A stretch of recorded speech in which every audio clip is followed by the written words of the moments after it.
بسم اللہ الرحمن الرحیم۔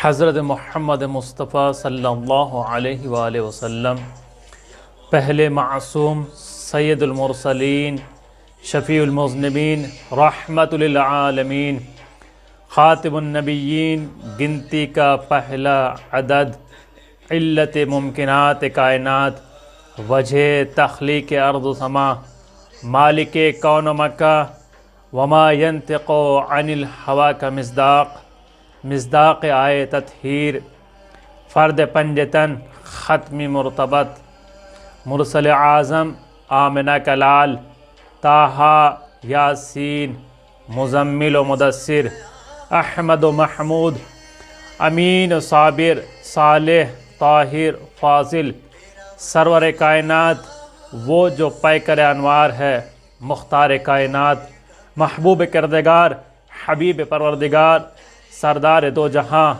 مالک تخت و تاج، صاحب معراج، عبداللہ حضرت محمد مصطفیٰ صلی اللہ علیہ وآلہ وسلم اور آپ کے دل بند صادق آل محمد، مالک علم لدنی، جانشین علم رسول، حضرت امام جعفر صادق علیہ السلام کی ولادت بسعادت کے موقع پر، اور تمام اہل ایمان و اسلام اور تمام محبان اہل بیت علیہم السلام کی خدمت میں، اور بالخصوص حضرت امام زمانہ عجل اللہ تعالی فرج شریف کی بارگاہ اقدس میں ہدیہ تبریک پیش کرتا ہوں اور مختصر سوانح حیات۔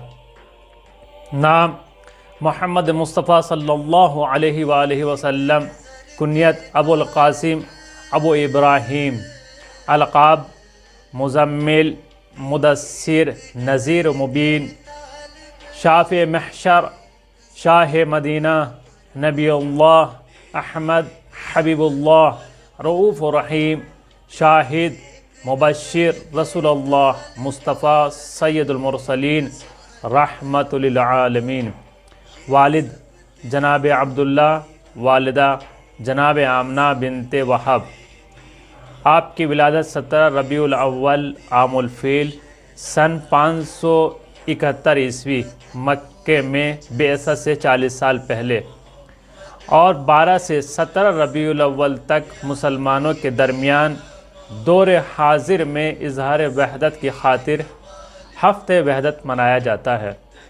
منصب آخری رسول ہیں، اولوالعزم پیغمبر، جزء پنجتن اصحاب کسا، معجزہ قرآن کریم، اور آپ کے ازواج 11 ہیں، جناب خدیجہ، جناب سودا، جناب عائشہ، جناب حفصہ، اور جناب زینب بنت خزیمہ بن حارث، جناب ام سلمہ، جناب زینب بنت جہش، جویریہ، صفیہ، میمونہ۔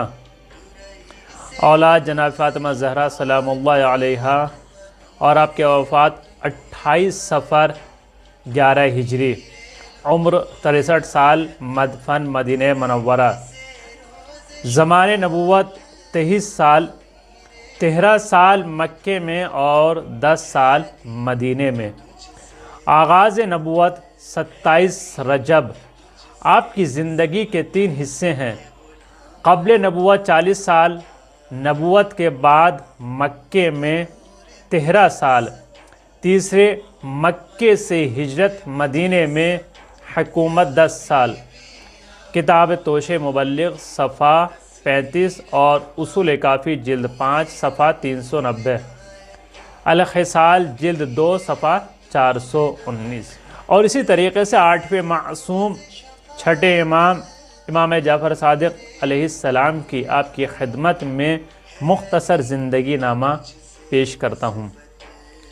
نام جعفر علیہ السلام، کنیت ابو عبداللہ، القاب صادق، صابر، طاہر، فاضل۔ والد امام محمد باقر علیہ السلام، والدہ جناب ام فروہ بنت قاسم بن محمد بن ابی بکر۔ ولادت 17 ربیع الاول 83 ہجری، مدینہ منورہ۔ ازواج فاطمہ، اور اولاد اسماعیل عبداللہ ام فروہ، ان کی والدہ جناب فاطمہ بنت حسین ابن علی بن حسین تھیں۔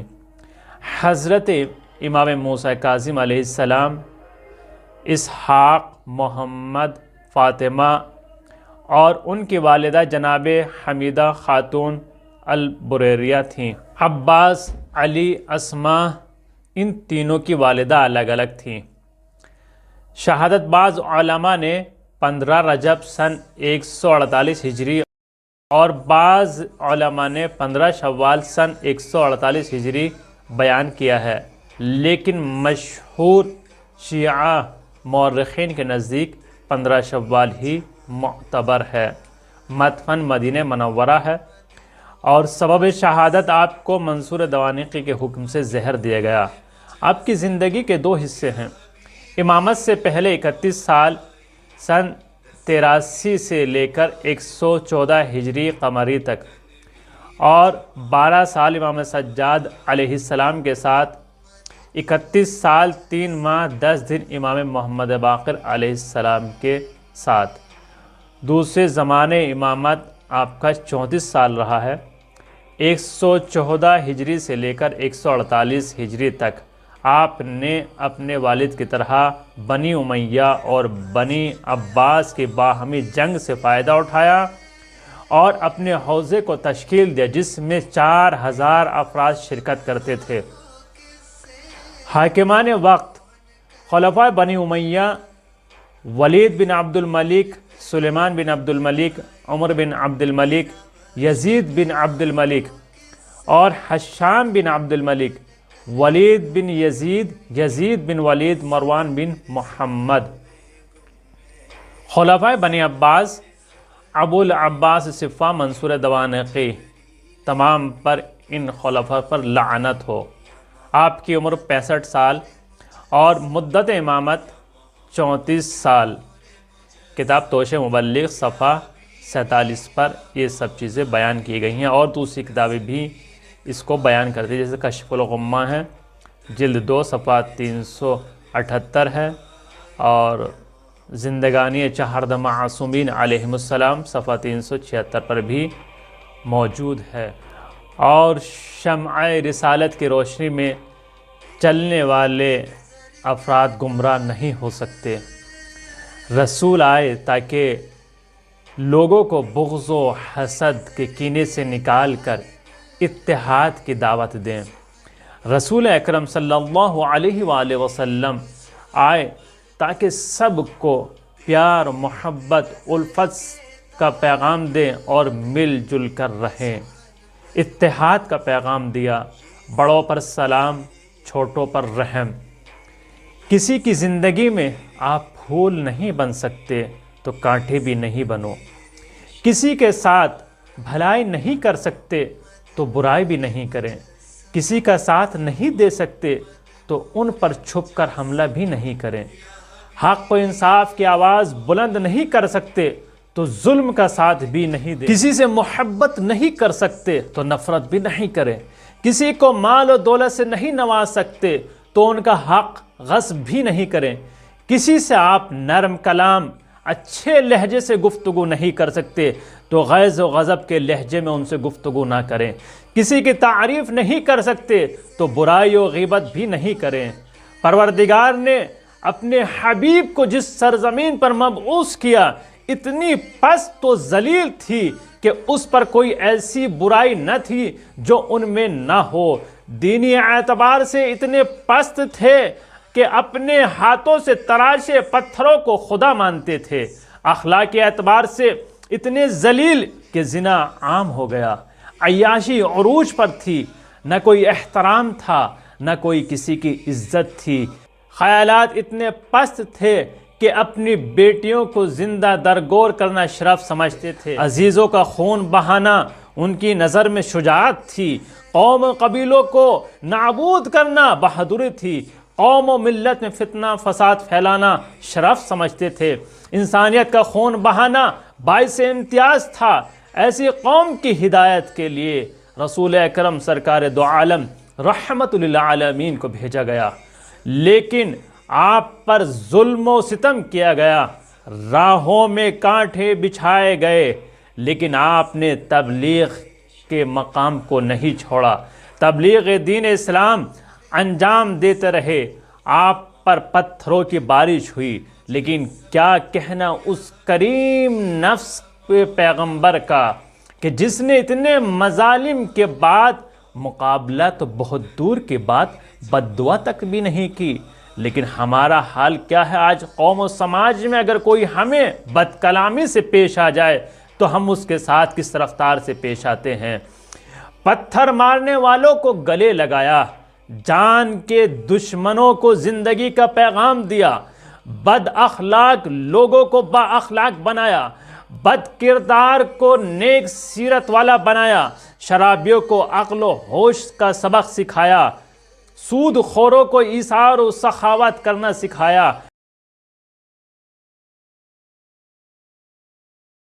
بھائیوں کے قاتلوں کو محبت و درگزر کرنا سکھایا، راہ زنوں کو ہدایت کا راستہ دکھایا، جنگجوؤں کو جہاد کا راستہ دکھایا۔ یہ رسول کی عظمت ہے، یہ رسول کی سیرت ہے۔ یہ وہ سیرت نہیں ہے جو صورت زلفوں میں الجھ کر رہ جائے، بلکہ سیرت یہی ہے نرم کلام سے پیش آنا، اچھی رفتار سے پیش آنا، اچھے اخلاق سے پیش آنا۔ اگر کوئی آپ کو برے الفاظ سے پکار رہا ہے تو آپ اس کو اچھے القاب سے پکاریں۔ یہی سیرت رسول ہے، یہی رسول ہے جو مصداق اسوہ حسنہ۔ لقد کان لکم فی رسول اللہ اسوۃ حسنہ، سورہ احزاب آیت نمبر 21 میں خداوند عالم نے ارشاد فرمایا، اے مسلمانوں، یہ رسول وہی ہے جو تمہاری زندگی کے لیے نمونہ عمل بن کر آیا ہے۔ اس کو دیکھتے جاؤ، اپنی زندگی کو سنوارتے جاؤ، اس کو دیکھتے جاؤ، اپنی سیرت کو دیکھتے جاؤ کہ ہم کون سی سیرت پر عمل کر رہے ہیں۔ ہمارے رسول کی سیرت کیا تھی؟ ہماری رسول کی سیرت یہ تھی، اگر ایک شخص رسول اکرم کے اوپر کوڑا ڈالتا ہے تو رسول اس راہ سے آسانی سے گزر جایا کرتے ہیں، اس کے ساتھ اچھے اخلاق سے پیش آتے ہیں، نرم کلام سے پیش آتے ہیں، اس کی عیادت کے لیے جاتے ہیں۔ یہ ہے رسول کی سیرت، یہ ہے رسول اکرم جس نے ہمیں ہر طریقے سے، ہر انداز میں، معاشرے میں، قوم میں، قبیلے میں زندگی گزارنے کا سلیقہ سکھایا، دعاؤں کا سلیقہ سکھایا۔ کیا کہا رسول اکرم نے؟ رسول اکرم صلی اللہ علیہ وآلہ وسلم نے ارشاد فرمایا، یا ابا ذر یکفی من الدعاء مع البر ما یکفی الطعام من الملح، وسائل الشیعہ جلد 7 صفحہ 84۔ نیک کاموں کے ساتھ دعا اتنی ہی ضروری ہے جتنا کھانے میں نمک کی ضرورت ہوتی ہے، لیکن دعا کے ساتھ ساتھ سیرت رسول بہت ضروری ہے۔ پہلے سیرت رسول پر عمل کرتے جاؤ، دعا خود بخود مستجاب ہوتی چلی جائیں گی۔ جب آپ اچھے اخلاق سے پیش آؤ گے، اچھے کردار سے پیش آؤ گے تو انسان کی دعا خود بخود قبول ہوتی چلی جائیں گی۔ علامہ اقبال نے کیا خوب انداز میں کہا ہے کہ جس میں پورے مفاہیم کو سما دیا کہ محمد سے وفا تو نے تو ہم تیرے ہیں، یہ جہاں چیز ہے کیا، لوح و قلم تیرے ہیں۔